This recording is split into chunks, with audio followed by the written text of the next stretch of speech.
करो। जरूरी नहीं कि आज ही कहा है तो आज ही आप ले आओ। तो कहने लगे, आप मुझे अपनी बच्चियों से भी ज्यादा प्यारे हो। पहले आपके लिए वस्तु आएगी, स्वामी जी के लिए आएगी, फिर अपने बच्चों के लिए। घर के सारे सदस्यों का इतना ख्याल रखते, सबके लिए कुछ ना कुछ लेकर जाते थे। और हमारे लिए भी वो खूब दया भाव दान सेवा भाव से जो भी कहना वो ले आना। इस प्रकार से सेवा दान और सिमरन तीनों ही उन्होंने किया। जो मनुष्य ये कर जाता है उसका जीवन सार्थक हो जाता है। उसे किसी प्रकार की कोई कमी नहीं रहती। जब कोई भी अड़चन आती, कोई भी कार्य होता तो सतगुरु को पहले सतगुरु के दरबार में आके पहले उनको बताना। कोई भी कार्य में अड़चन आए तो सतगुरु को कहते और सारे काम अपने आप हो जाते थे। कहने मात्र से ही सतगुरु को कहने मात्र से ही कार्य हो जाता है। उनका आशीर्वाद मिल जाता है। कोई भाग्यशाली होता है जो उसके दरबार में पहुंच जाता है। गुरु के वचनों को जो अमृत के समान समझकर ग्रहण करता है और उस पर चलता है, उसका जीवन सार्थक हो जाता है। और बड़े प्रेम भाव से हमें ये जीवन मिला है, हमें उस प्रभु का शुक्र अदा करना चाहिए। बड़े भाव से एक छोटा सा भजन।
बोल मेरे श्री गुरु महाराज की जय।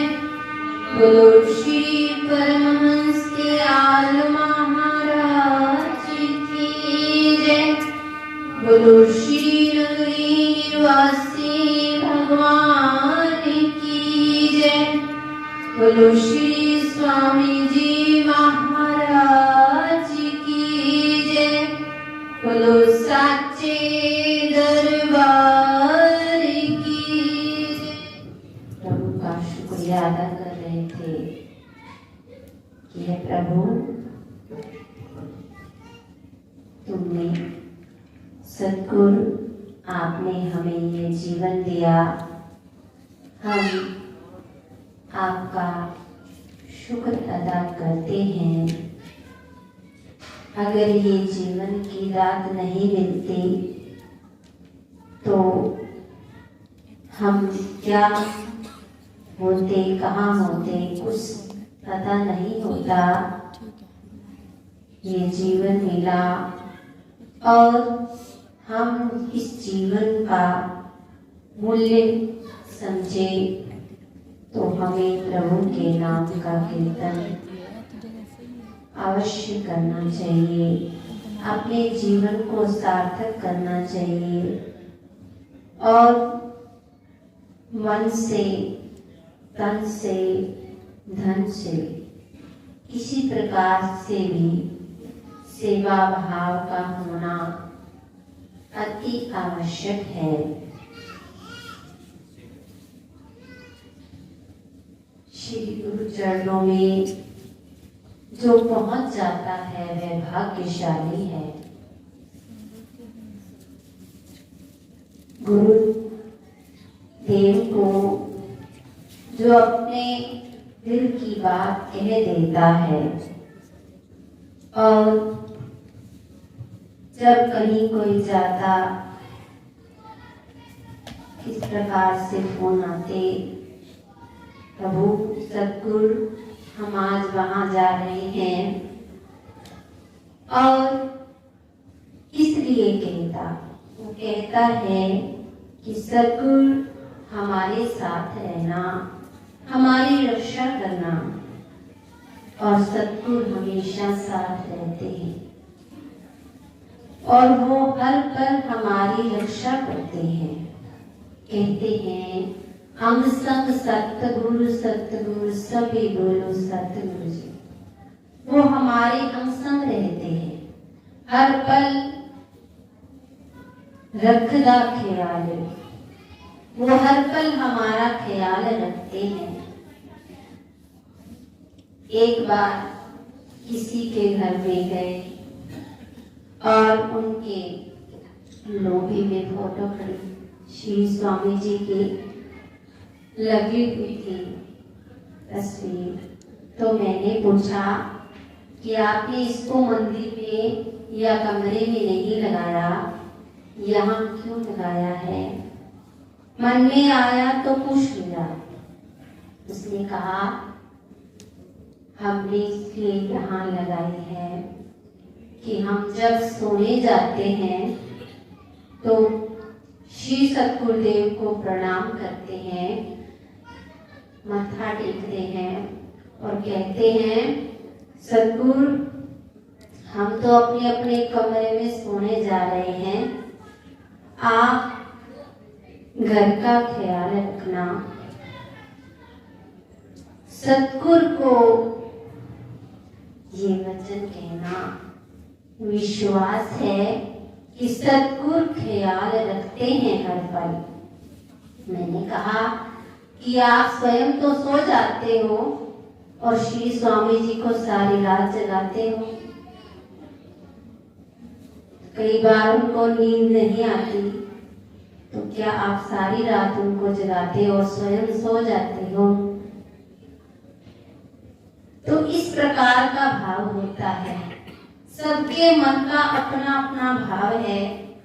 कोई सतगुरु को महाराज जी कहकर पुकारता है, कोई सतगुरु कहकर पुकारता है, कोई श्री स्वामी जी कहकर पुकारता है, तो कोई गुरु जी, तो कोई कहता है पिताजी।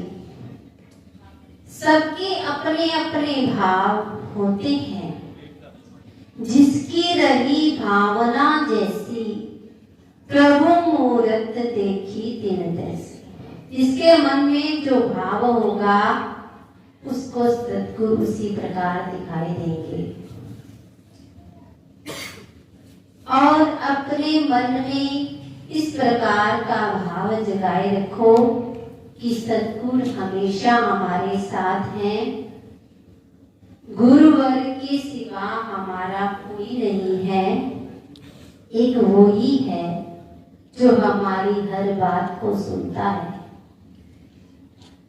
और मनुष्य की बात नहीं सुनता। सद्गुरु हैं जो सबका ख्याल रखते हैं।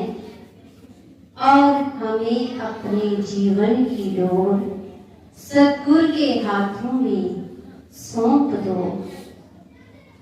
सौंप दिया इस जीवन का सब भार तुम्हारे हाथों में। जब जीवन की डोर को सद्गुरु के हाथों में सौंप ही दिया तो फिक्र किस बात का। वो हमारी हर पल रक्षा करते हैं, हर पल ख्याल रखते हैं। और उनके वचनों को प्रेम से जो सुनता है और श्रद्धा भाव से ग्रहण करता है उसका जीवन सफल हो जाता है। और अधिक क्या कहें, जीवन को प्रभु के नाम की, प्रभु के हाथ में सौंप दो। उसी ने दिया है और उसी का है। हमारा कुछ नहीं है। खाली हाथ आए थे और खाली ही चले जाएंगे। साथ कुछ नहीं लेकर जाना, केवल प्रभु का नाम, अपने किए हुए कर्म। और कर्म किस प्रकार के तुमने करने हैं ये तुम पर डिपेंड करता है कि तुम किस प्रकार के कर्म करते हो। और फल की इच्छा नहीं होनी चाहिए। कर्मेवाधिकारस्ते मां फलेषु कदाचन मां कर्मफल हेतु भूर्मा ते संगस्तु अकर्मण्य। श्री कृष्ण भगवान अर्जुन से कहते हैं, अर्जुन तेरा केवल कर्म करने में अधिकार हो। फल की इच्छा तेरे मन में नहीं होना चाहिए।